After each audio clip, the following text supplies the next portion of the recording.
حسین، کیونکہ be be Sakina کو نا شمر سے بہت ڈر لگتا تھا. جب شمر کا لشکر آیا تو بی بی کہتی بابا مجھے لگتا ہے میری سانس رک رہی ہے. اتنا بتا دے جب شمر آئے گا تو آپ ہوں گے؟ بابا آپ ہوں گے؟ امام حسین نے جملہ کیا کہا سکینہ تم آواز دے کے دیکھ لینا، تیرا بابا ہوگا نا تو سکینہ. اور شمر جب گھوڑے پہ آیا نا تو بی بی نے ایک آواز دی تھی بابا کہاں ہے. سب سے مشکل سمجھانا جو تھا نا وہ امام حسین کا جناب سکینہ کو تھا. اور اس مشکل میں جناب زینب ساتھ کھڑی رہی ہیں. کیسے ساتھ کھڑی رہی ہیں؟ امام حسین بیٹی سے کہہ رہے ہیں کہ کیونکہ آپ کو پتہ لاڈلی تھی، سینے پہ سونے والی تھی، سینے پہ سونے والی تھی. باپ نہ آئیں تو نیند نہیں آتی تھی جناب سکینہ کو. شام غریب جو شب عاشور ہے اس میں بھی 4 دفعہ امام حسین نے جناب سکینہ کو سلایا، اور جب امام حسین باہر نکلتے تھے جناب سکینہ باہر آ جاتی تھی. آپ بھی بابا ہیں، آپ کو بھی پتہ ہے کہ جب بیٹیاں لاڈ کی عادی ہو جائیں نا تو وہ ذرا سا مشکل برداشت نہیں کر سکتی. جناب امام حسین کے وہ 4 جملے میں بحیثیت بیٹی ہی پڑھوں گی.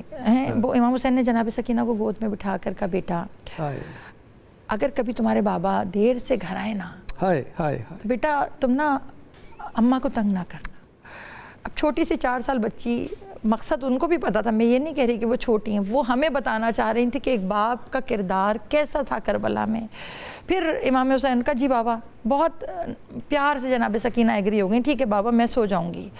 اگلا جملہ امام حسین نے اس سے زیادہ بڑا کہا سکینہ تمہیں اندھیرے سے ڈر لگتا ہے نا، اگر کبھی اندھیرا ہو جائے نا تو سکینہ چیخنا نہ، تیرے بابا کو تیرا چیخنا بڑا برا لگتا ہے. اچھا جناب سکینہ نے معصومیت سے کہہ دیا جی بابا ٹھیک ہے. اب یہ جملہ نا باخدا اندر سے مجھے کئی دفعہ زخمی کر چکا ہے. امام حسین نے پتہ کیا جملہ کا سکینہ اگر کوئی تم سے تمہارے بندے مانگے نا، گوہر مانگے تو سکینہ تم دے دینا. اچھا جناب سکینہ یہاں پہ توقف کیا ہے بی بی نے، روایتوں میں مختل کی کتابوں میں لکھا یہاں توقف کیا بی بی نے اور ایک سوال بابا سے کیا، بابا وہ جو گوہر آپ نے مجھے عید پہ دیے تھے، میں ایک بات بتاؤں ہم بھی بیٹی ہیں نا، ہماری عیدیں خالی ہو گئی ہیں جب سے باپ چلے گئے. بیٹیوں کو باپ کبھی یاد آئے نہ مگر عید والے دن نا ضرور یاد آتا ہے. جناب سکینہ نے کہا بابا وہ جو آپ نے مجھے گوہر عید والے دن دیے تھے وہ بھی دے دوں؟ تو امام حسین نے کہا سکینہ دے دینا. میں رسول اللہ سے کہوں گی رسول اللہ کاش وہ مانگ لیتا، سخی کی بیٹی تھی نا شاید اتار کے دے دیتی، مگر رسول اللہ اس نے مانگا نہیں ہے، اس نے جس طرح اتارا ہے کہ کان کی لوئیں تک کٹ گئیں. امام حسین نے بیٹی کے کانوں پہ بوسے دیے، پیار کیا. اب جب پیار کیا نا یہ آخری جملہ جو امام حسین، کیونکہ بی بی سکینہ کو نا شمر سے بہت ڈر لگتا تھا.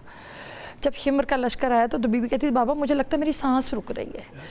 جب شمر کی بات ہوئی نا تو مولا حسین نے پتہ کیا کہا سکینہ اگر اچانک شمر آ جائے نا تو بیٹا ڈرنا نہ. اب یہاں پہ بچی کا دل نا بالکل بند ہو گیا. ایک دفعہ بابا کی طرف دیکھا اور دیکھ کے پوچھا بابا بس اتنا بتا دے جب شمر آئے گا تو آپ ہوں گے؟ بابا آپ ہوں گے؟ جب یہ جملہ کا نا بابا آپ ہوں گے تو زیادہ یہاں پہ امام حسین ایک مرتبہ تب چپ ہو گئے. اب یہ نہیں کہہ سکتے کہ نہیں بیٹی میں شہید ہو جاؤں گا، بیٹی میں نہیں ہوں گا، کیونکہ بچی کا دل ہے.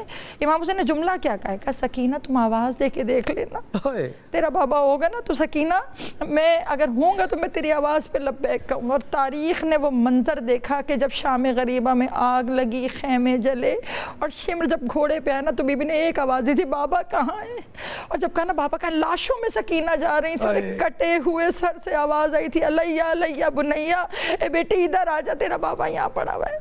یہاں پہ جناب زینب نے ایک مرتبہ امام حسین کو جب دیکھا کہ بھائی اب جو ہے وہ جناب سکینہ کی باتیں بہت وہ کر رہی ہیں، تو جناب زینب نے بھائی کے کاندھے پہ ہاتھ رکھا اور ایک جملہ کہا سکینہ کو گود میں لے کے کہ بیٹا آج سے ہم تقسیم بدل لیتے ہیں، آج سے اصغر بابا کے ساتھ سوئیں گے، تم میرے ساتھ سونا.